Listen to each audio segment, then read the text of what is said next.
and Culture Center is one of the 50 plus sites of the Ohio History Connection. We opened in 1988, so we've been around 31 years. And we're located, as I said, in Wilberforce, somewhat, pretty much in the center of the campus of Central State University. Um, we are here today to kind of talk about one of our current exhibits, Behind the Mask, Black Power in Comics. And the person who's behind this great exhibit, his name is Derek Pridemore. He's on our staff, but Derek actually started as an intern with us. And this was his capstone project for his public history master's degree from Wright State University.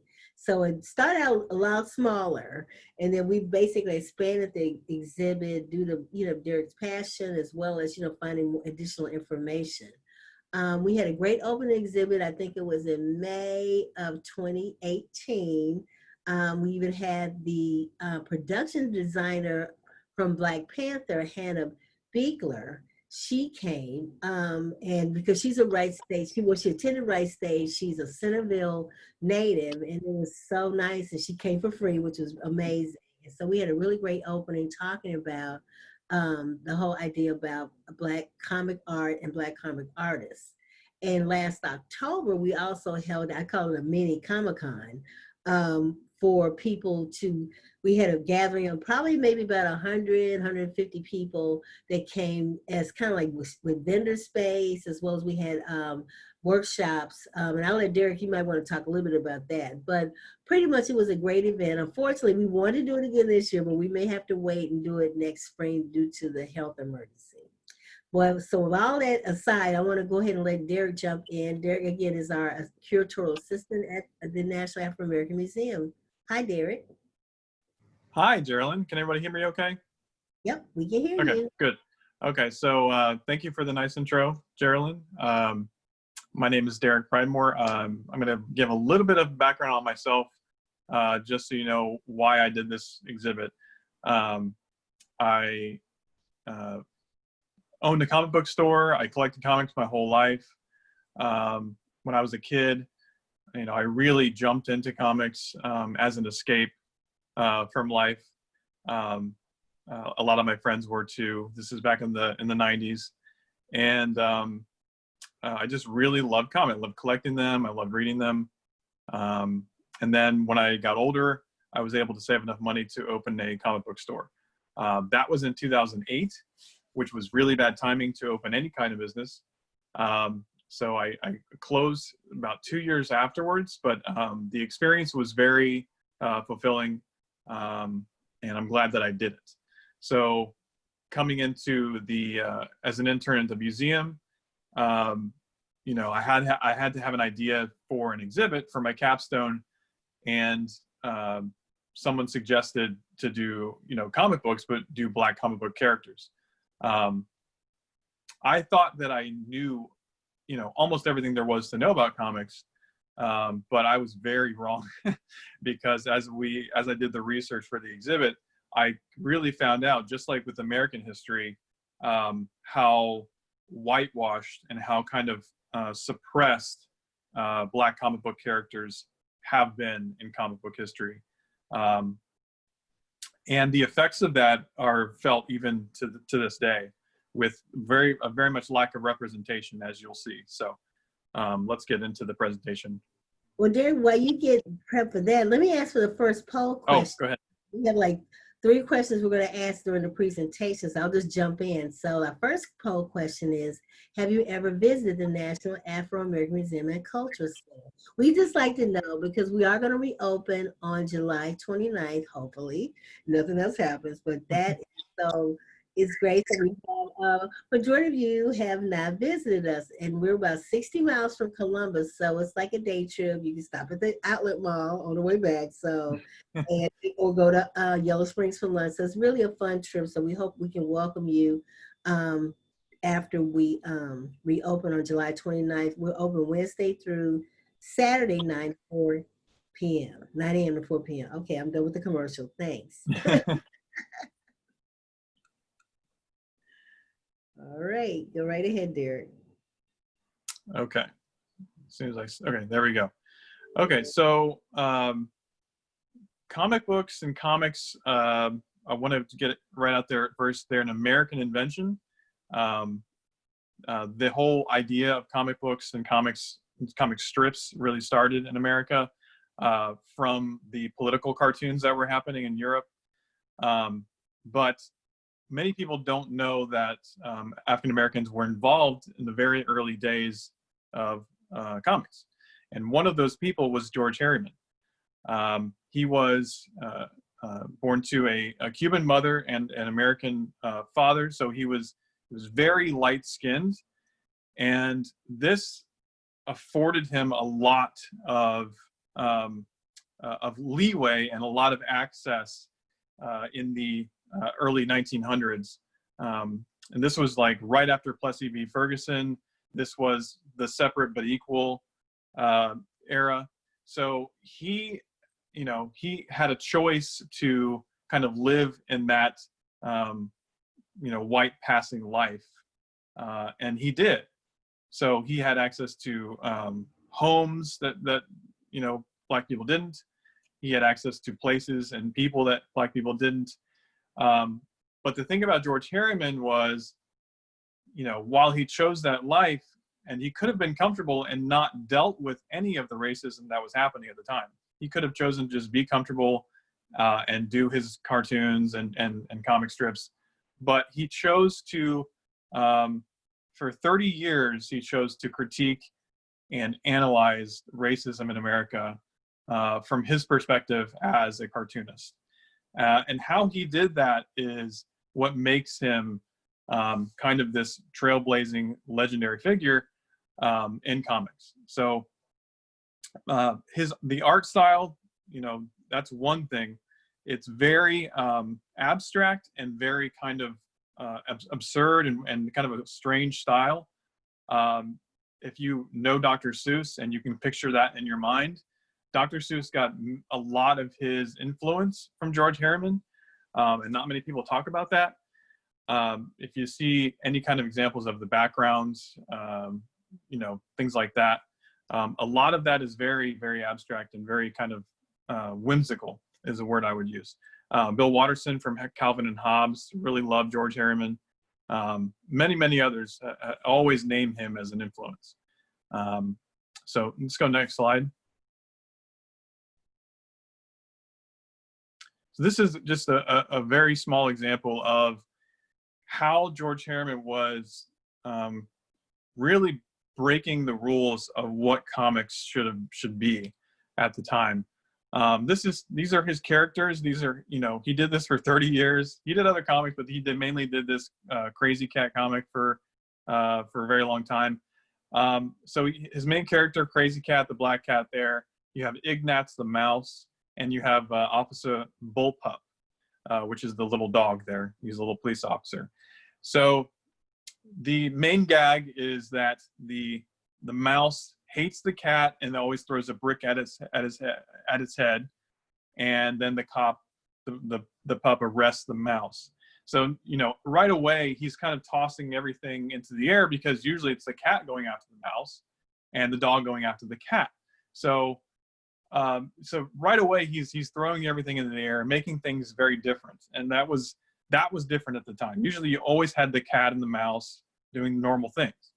So and the cat, he never referred to it as either he or she. So you could say that this was the first non-binary character in comic, which is, for going back to 1910, this is a huge thing for representation. And then another thing is, at the end of this comic, you might be able to see there's the breaking of that fourth wall where the character is talking to the artist. This happened a lot in like the Warner Brothers cartoons, but he was really one of the first to do this. He's telling the artist, "Hey, you're not finished drawing this. Can you help me out?" So that was a really cool thing that George Harriman did. It's hard for me to really pinpoint like an example of where he talks about race, because he does it very subtly throughout all of his comics. You have the white mouse being violent toward the black cat, but for some reason the black cat is in love with the white mouse, and he always forgives him. So you can read all kinds of things that you want into this, but he was commenting on police brutality. He was commenting on Jim Crow all the time. So let's move on from that. Oh, I think there's one more slide about George Harriman, I believe. If you go to the next slide. Yeah, so this is a political cartoon that he was doing where he commented on racism and segregation in boxing. So when he was doing this, the very first white-black boxing match was about to happen because they were segregated for a long time. And so he made this comic about buying these transformation glasses so that you didn't have to see the black Jack Johnson beat up the white boxer, which of course happened. So he was definitely digging or letting you in through a side door to see these conversations and see these things happening. So very, very cool early comics guy. All right, next slide. And then the amazing Black woman, Jackie Ormez, she was doing comic strips and comics in a world of men, in a world of white men. And so she is just a very, very unique figure in this. She was basically by herself doing this and confronting this industry, which by the time she was doing it, the 1920s, 30s, was very much white dominated, very stereotypical. So she did a strip called Torchy Brown, which was a reflection of herself, but it was a young Black woman who started in the South and had a dream of becoming a Harlem Cotton Club dancer. So in the strip, she makes her way from the South to the North, and she encounters, of course, all of the segregation and the Jim Crow that Jackie experienced. So she made her way to New York, became the Harlem Cotton Club dancer. She was an independent woman. She was very interested in fashion and contrasting to the very, very stereotypical depiction of Black women at the time, which was very asexual, usually fat, lazy. You can probably think of like the Gone with the Wind depictions of Black women. And she really just turned that on its head. And this was a nationwide comic strip. So you can imagine how furious all these people, these white people in power were when they were seeing this Torchy Brown strip. They were probably livid that this was being printed. So I just love Jackie for that fact alone. So next slide, please. Well, and before you start on your next, I'm gonna jump in with this next poll question. Mm-hmm. So Matt can put that up while you take a sip of water, and we'll go on. Are you a comic artist? And so if you just let us know if you create comic art or do it as a hobby.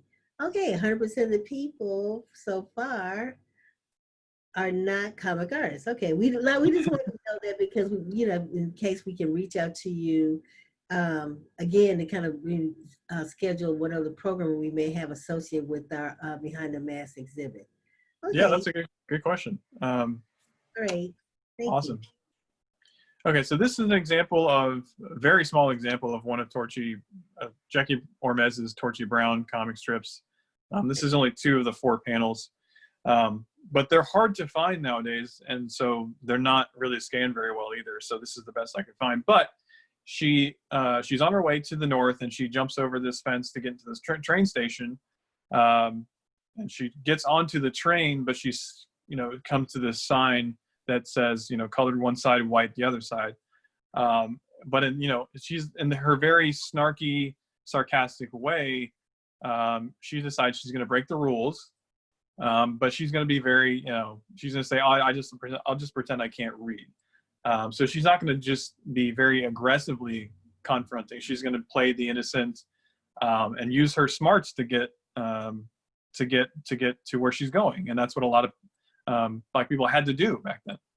So next slide. And Derek, I'm gonna give you a timestamp. We're at 9:60. 9 what? 16. Okay, great. Okay, so now we're getting into the 40s. World War II is starting, and the propaganda machine really starts going for the U.S. because they start to realize that young people are reading comics, and this is one way you can kind of shape the narrative, so to speak, or change hearts and minds or whatever. So comics have always been political, going back to the very beginning, but they really become very, very political during the 40s. And you have these, this is what was known as the golden age of comics, when, it's seen as the most pure form of comics, which of course now we can argue that, who was it portraying in the most good light? It was white people, of course. So you have Captain America here punching Hitler in the face on one cover, but on another cover, you have his kind of sidekicks in another comic rescuing Ebony White. And Ebony White was his sidekick. It was, a stereotypical black kid in these comics. And he always was portrayed as, stupid or lazy or dumb or always in need of rescue.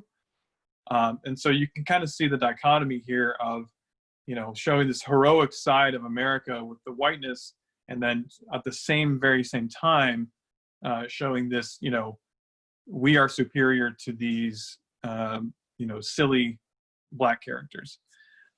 So that's a very fascinating aspect of what was going on in World War II at the time. So next slide, please. So black people responded, black artists responded in their own way. They were definitely seeing this. They were definitely not happy with it, as, back, just a few decades ago, people were saying that black readers weren't bothered by this. So they were bothered by it. They are bothered by it today.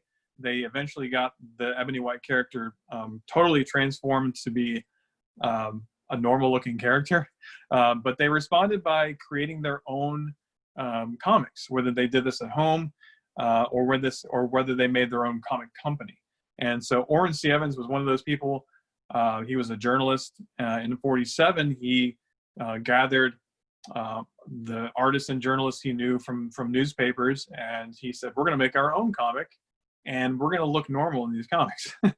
And so All Negro Comics was released in '47. It was a very large in comparison to other comics at the time.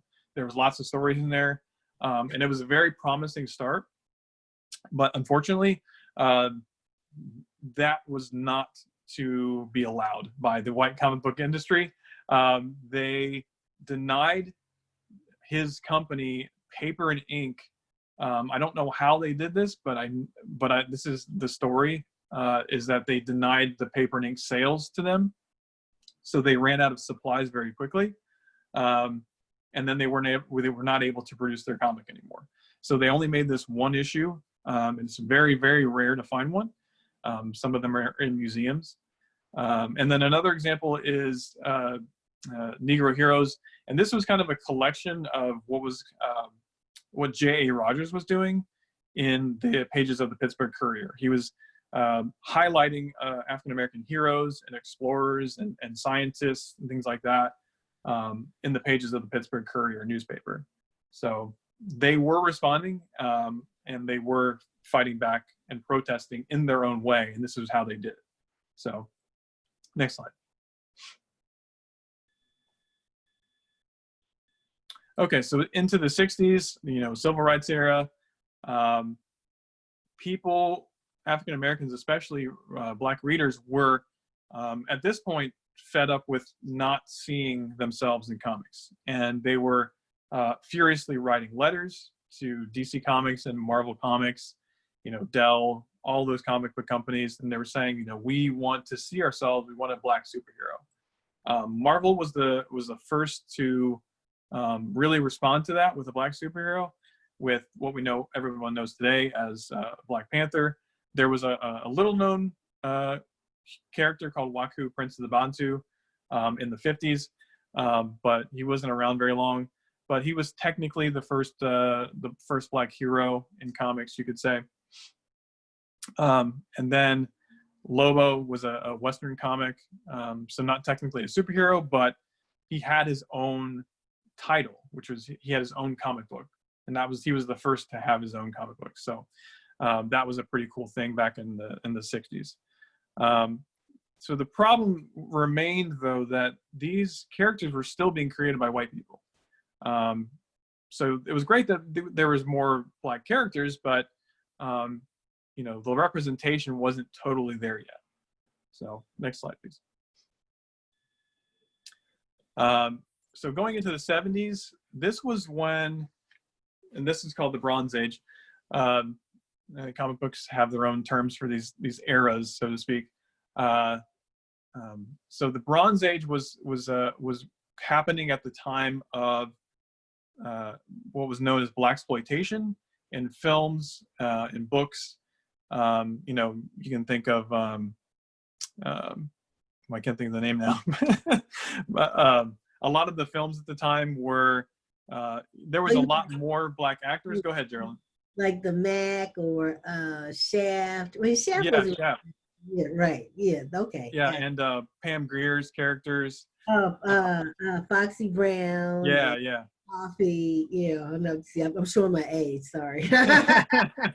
I love Pam Grier. So, but yeah, so these were very popular. So it was good that Black actors there's more of them being featured, but sometimes they were using them in very stereotypical ways. Sometimes they weren't, but comics kind of followed that with having a lot more Black superheroes, which was good, but the way in which they were portraying them was kind of mixed. So Black Lightning was one of those characters. The cool thing about Black Lightning was this was the very first time you had a Black artist drawing a Black character. And there might have been some in the past, but there's more research to be done on that. A lot of Black artists were not credited in the past, but Trevor Von Eeden was the name of this artist. He was only 16 when DC Comics hired him, which was very young for a comics artist at the time, and he immediately started on Black Lightning. The thing about Trevor Von Eeden, which is a very sad story, and he's happy to tell it, is that once he got to DC, he was very much mistreated. He was abused. Anything you can think of for being the only Black person in a white-dominated industry. People asked him questions like he was, the representative of the whole, Black culture. They played pranks on him. They always discouraged him or told him that his art wasn't great. And now, of course, today, we know that Trevor Von Eden's work was way ahead of the other artists at the time. So, they didn't want to let him be, secure in his artwork. And so he had a lot of problems with that, but he stayed on Black Lightning for a while. He moved on to other titles, and he's just one of the legends that we have today. So next slide. And I'm going to jump in real quick and get our next poll question put up, and we're at 9:25, Derek. So okay, I will hurry up. Okay. So I'll have Matt put up our next poll question real quick. Do you collect or purchase comic books? It's a good question. Oh wow. Okay. So some people do. We have about like 25% of people do collect and purchase comic books, but the majority of our audience just reads them. Okay, thank you guys. Go right ahead, Derek. Yeah, that's a good question. I no longer collect after closing my store. I wish I could. They are still very expensive, which is a constant problem. Okay, next slide, please. Okay, so this is Marvel's first Black artist in 1972. This was before Trevor Von Eeden. So Billy Graham he did Luke Cage, which was a convict turned hero And he also did Black Panthers, but his way of protesting was showing Black characters as very, very strong, very independent characters. Luke Cage, for example, he fought back against police brutality. He fought back against, gang violence and things like that. He showed the poverty of the time as being a symptom of the system, not blaming Black people. Not many people were doing that at the time. So he was very transformative in that way. In Black Panther, in his run on Black Panther, he showed the Black Panther fighting the Ku Klux Klan and things like that. So very, very, very bold approaches to discussing racism as a superhero in these big mainstream comics. So next slide. I'll just touch on Storm very, very quickly. Just the fact that she came around when she did, 1975, she was really the first mainstream Black superhero, Black woman who was a superhero. So you can think about when comics started back in the 1880s, 1890s. And then you have all this time come by, and then finally 1975 Storm comes. So just came very, very late, and even later was she written by a Black woman. So next slide. Okay, so the 90s were very, very tumultuous time, especially because of the people were witnessing police brutality. People were able to record it with, like Rodney King. And Milestone Comics was taking advantage of this. Milestone Comics was the very first all-Black comic book company. And they created all-Black superheroes because they wanted to fill that void, which was still around in the 90s, which was very little Black superheroes compared to white superheroes. So even though in the 70s you had an increase in Black superheroes, compared to all the white heroes being created, it was very, very small. So he created a very analogous to Superman in Icon. But the difference with Icon is that when he saved the day or he beat the villain, the cops would not come and arrest the villain. They would come and accost Icon.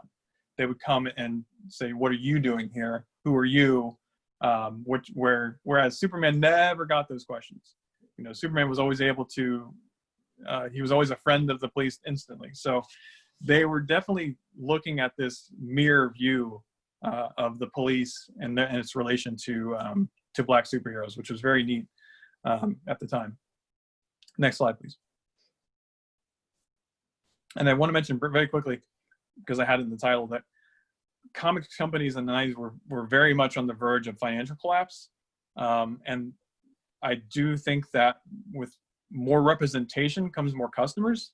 And I think that Milestone did a very good job of bringing in more customers and essentially saving the comic book industry. So, but that's another topic for another time.